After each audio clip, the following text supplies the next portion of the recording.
Hello नमस्कार आदाब सत श्री अकाल। मैं साहिर कमाल एक बार फिर से जय महादेव विद्याकुल के ऑनलाइन प्लेटफॉर्म पर आप सभी बच्चों का बहुत बहुत स्वागत करता हूं। एक बार फिर से हम टॉप रैंकर के घर बैठे हैं और यहां पर आने के बाद पता चला है कि ये पूरी फैमिली ही वेल एजुकेटेड। तो इसका मतलब ये है कि हम जितने भी टॉप रैंकर से अब तक मिलते चले आ रहे हैं तो कहीं पर तो किसान का बेटा तो कहीं पर पीसीएस ऑफिसर की बेटी भी है। तो इसका मतलब है कि पढ़ाई में अव्वल आना या सक्सेस पाने के लिए कोई भी संसाधन अवरुद्ध नहीं होते।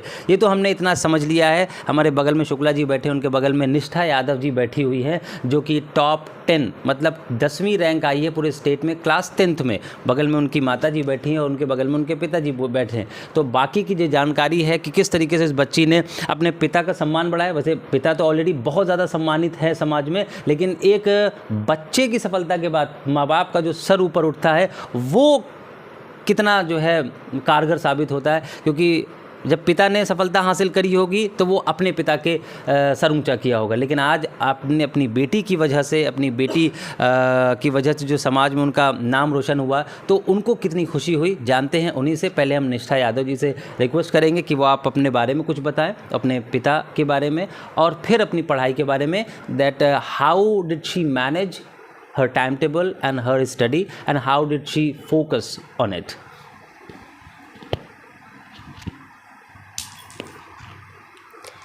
I am Nishtha Yadav of class 10th and my school name is Kanosa Convent Girls Central College. I have been studying since first in Kanosa. My father's name is Rajendra Prasad Yadav and there is my mom. Her name is Kiran Yadav. My father is a senior auditor in civil service and my mother is housewife. So this is very proud moment for me and my family and all the related ones that I have achieved this rank in the UP state.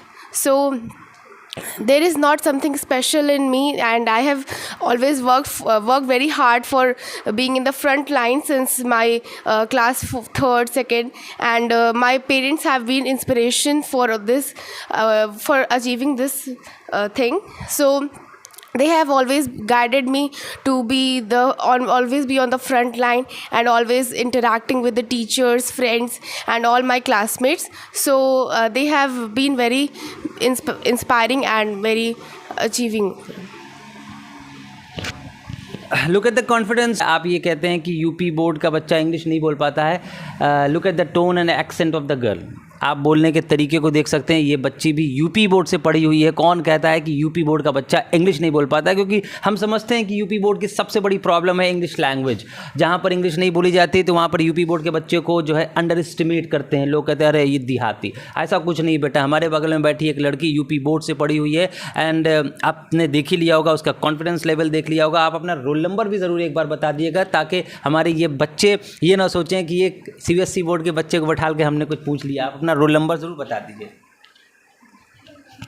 Okay, हम आप चलिए ठीक है, हम इनका roll number आप pin कर देंगे कमेंट में, कमेंट बॉक्स में पिन कर देंगे, वहाँ से आप चेक कर सकते हैं। बहरहाल अभी हम इनसे कुछ हिंदी में भी, क्योंकि हमारे बच्चे बहुत हिंदी भाषी भी हैं तो हिंदी में भी इनसे हम पूछेंगे। डोंट वरी, आप लोग परेशान ना होइए कि इन्होंने दीदी ने तो सब कुछ इंग्लिश में बोल दिया।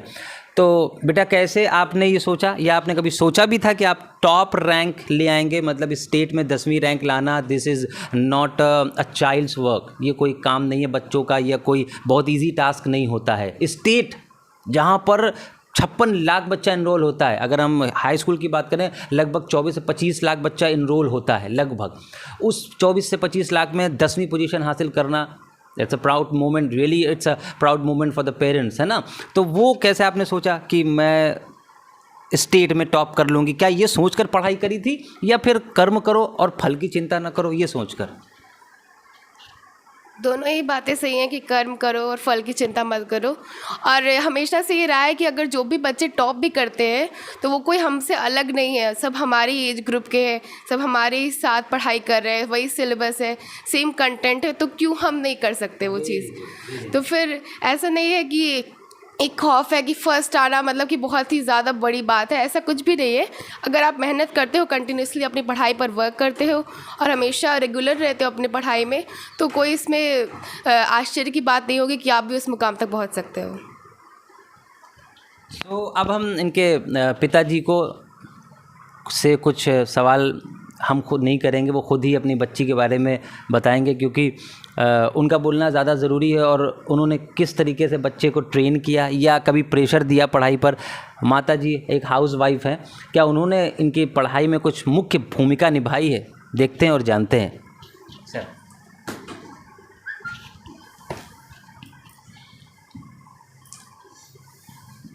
सबसे पहले तो आप लोगों को बहुत बहुत धन्यवाद, यहाँ तक चल कर आए हैं। और सेकेंडरी बेटी ने टॉप किया, ये बहुत ही खुशी का है और हर किसी को गर्व होता है, चाहे जो भी पेरेंट्स हो। और स्पेशली मैं यही कहना चाहूँगा कि बच्चों की तैयारी के लिए कोई अलग से कुछ आपको नहीं करना होता है, बस उनके साथ आप टाइमिंग शेयर करें, क्वालिटी टाइम शेयर करें और उनको मोटिवेट करें, उनके सामने ऑप्शन रखें कि बेटा आप ऐसा कर सकते हो, बेटा आप ये चीज़ देखो, यहाँ से रास्ता इसका खुलता है, आप यहाँ से चलोगे, यहाँ से चलोगे। और सबसे इम्पोर्टेंट चीज़ ये होती है कि हार्ड वर्क। लाइफ में आपको हार्ड वर्क करना ही करना है किसी मुकाम पे पहुँचने के लिए। और आपकी लाइफ में 2 फेज़ होते हैं, पहला फेज़ और सेकंड फेज़। पहले फेज़ में आपको एजुकेशन करनी है, अगर इधर हार्ड वर्क कर लेते हो तो सेकंड फेज़ आपकी लाइफ इजी गोइंग चलेगी, सम्मान के साथ चलेगी। और इधर अगर हार्ड वर्क नहीं करते हो तो आपकी लाइफ का जो सेकंड फेज़ है वो बहुत डिफ़िकल्ट हो जाता है। तो ये चूज़ आपको करना है कि हमको पहले हार्ड वर्क करना है, बाद की लाइफ को इजी गोइंग करनी है, या पहले इजी गोइंग करनी है, बाद को हार्ड वर्क करनी है। तो ये सिलेक्ट आप कर लोगे, अगर पहले हार्ड वर्क कर लोगे तो पूरी लाइफ आपको इजी गोइंग चलनी पड़ेगी। और एक बेहतर ऑप्शन ये होता है कि आप पहले से मेहनत करके, और दूसरी चीज़ कि आप कोशिश करो अपने आप को फ्रंट लाइन पर रखने की, मतलब किसी भी स्ट्रीम में हो, मतलब नहीं है कि आप इंग्लिश मीडियम से हो, हिंदी मीडियम से हो, आर्ट साइड हो या साइंस साइड हो, जिस भी स्ट्रीम में हो अपने आप को फ्रंट लाइन पर रखो। मतलब आपका चेहरा सामने वाले के चेहरे से मिलता हो, टीचर जब भी पढ़ा रहा हो तो आपकी तरफ मुखातिब हो वो, कि आप इतना इंटरेक्ट करो उनसे, अपने आप को इतना सामने ले आओ, फिर धीरे धीरे सफलताएं। ऑनलाइन एजुकेशन बच्ची ने कभी आपके सामने ली यूट्यूब के माध्यम से? नहीं, हमारे बच्चों ने, मतलब इनको उन्होंने पूरी तरह से बताया कि आपको मैटर कहीं से मिले, वो ऑनलाइन मिले या ऑफलाइन मिले। उन्होंने ऑनलाइन भी काफ़ी हेल्प लिया है, विगत 2 वर्षों में ऑनलाइन बेस हो गया था कोरोना काल में, तो एक बेहतर ऑप्शन ऑनलाइन से इन्होंने काफ़ी मैटर को कलेक्ट किया है, क्योंकि वहाँ पर मैटर की भरमार है, आपको लेना है, खाली अपने मतलब चीज़ को वहाँ से छांट निकाल लेना है। तो उन्होंने ऑनलाइन से भी काफ़ी हेल्प ली है। कभी जय महादेव विद्याकुल से जब आप पढ़ रहे थे या तो आपने कोई हेल्प ली या वहाँ के टीचर्स ने आपको गाइड किया किसी तरह से? सुधीर सर? हाँ, वहाँ पे काफ़ी टीचर्स ने मुझे आगे जाने के लिए बहुत प्रेरित किया है। सुधीर सर जो साइंस के टीचर रहे हैं, उन्होंने भी आगे मतलब कैसे मुझे आगे बढ़ना है उसके लिए बहुत गाइड किया है। तो जय महादेव विद्याकुल का बहुत ही थैंक्स करती हूँ कि उन्होंने मुझे आगे गाइड करने में इतनी हेल्प करी। इंग्लिश में इतने मार्क्स आए, इंग्लिश में जो प्रियंका मैम हैं उन्होंने कुछ हेल्प करी आपकी? क्योंकि इंग्लिश ऑलरेडी आपकी बहुत अच्छी है, लेकिन लिखने वाली और बोलने वाली इंग्लिश में थोड़ा सा फर्क जरूर होता है। हाँ, ग्रामर में बहुत ही हेल्प मिलती है ऐसे। तो ग्रामेटिकल सेक्टर में ज़्यादातर बच्चों का गलत होता है, तो वो मेरा सही हुआ था, तो उससे बहुत हेल्प हुई है। प्रियंका मैम। हाँ। सो अभी शुक्ला जी को हम देते हैं, क्योंकि उनके मन में भाव से पता चल रहा है शेरे के बहुत से सवाल हैं, शायद वो कुछ पूछना चाहते हो, फिर उसके बाद हम अपनी बात आगे करेंगे। हाँ बेटा निष्ठा, हम ये जानना चाहते हैं कि आप लाइफ में क्या करना चाहते हैं, एम क्या है, और अगर कोई एम है तो क्यों है, कारण क्या है उसका। अगर आपने कोई गोल सेट कर रखा है कि हमको इस सेक्टर में जाना है या ये करना है, तो वो गोल आपने क्यों सेट किया है, क्या कारण है उसका? मुझे आगे मेडिकल में जाना है और आगे चल के डॉक्टर बनना है। ये मेन गोल इसलिए है मेरा क्योंकि आज के टाइम पे जो मेडिकल की स्ट्रीम है वो बहुत इंपॉर्टेंट रोल प्ले करती है हमारी सोसाइटी में। और ये इसलिए भी मैंने चूज़ किया है क्योंकि ये यहाँ पे हम लोग लाइफ टाइम अपना कंट्रीब्यूशन दे सकते हैं सोसाइटी में। किसी को कभी भी कोई इमरजेंसी सिचुएशन हो, कोई भी प्रॉब्लम हो, तो डॉक्टर्स हमेशा खड़े रहते हैं कुछ भी सपोर्ट के लिए। तो ये स्ट्रीम सबसे, मुझे लगता है कि सबसे बेहतर है जहाँ पे हम लोग अपना कंट्रीब्यूशन हमेशा दे सकते हैं और अपने आप को हमेशा अपडेट रख सकते हैं। जो भी नई टेक्नोलॉजीज़ आ रही हैं, नए इंस्ट्रूमेंट्स आ रहे हैं और कोई भी नई पॉलिसीज़ आ रही है, तो ये ऐसा सेक्टर है जहाँ पे लोग हमेशा एक्टिव रहते हैं। धन्यवाद आपको। आपके कहने का मतलब ये है बेटा, हिंदी में मैं आपको बताता हूँ कि ज़्यादा टाइम तक हम समाज की सेवा कर सकें, पूरी लाइफ टाइम कर सकें, इसलिए इन्होंने इस लाइन को चुना है। अब इसके बाद मैं साहिर सर को देता हूँ। साहिर सर डीके सर को देंगे। डीके सर को पूछना चाहते हैं।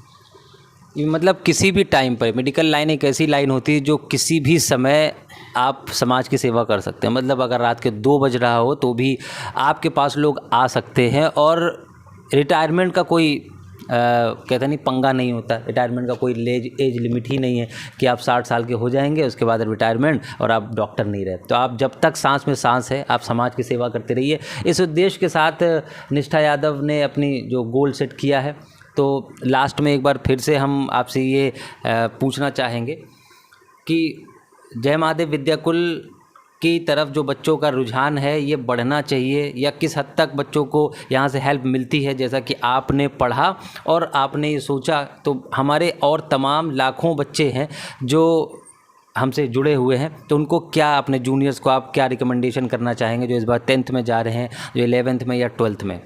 जी।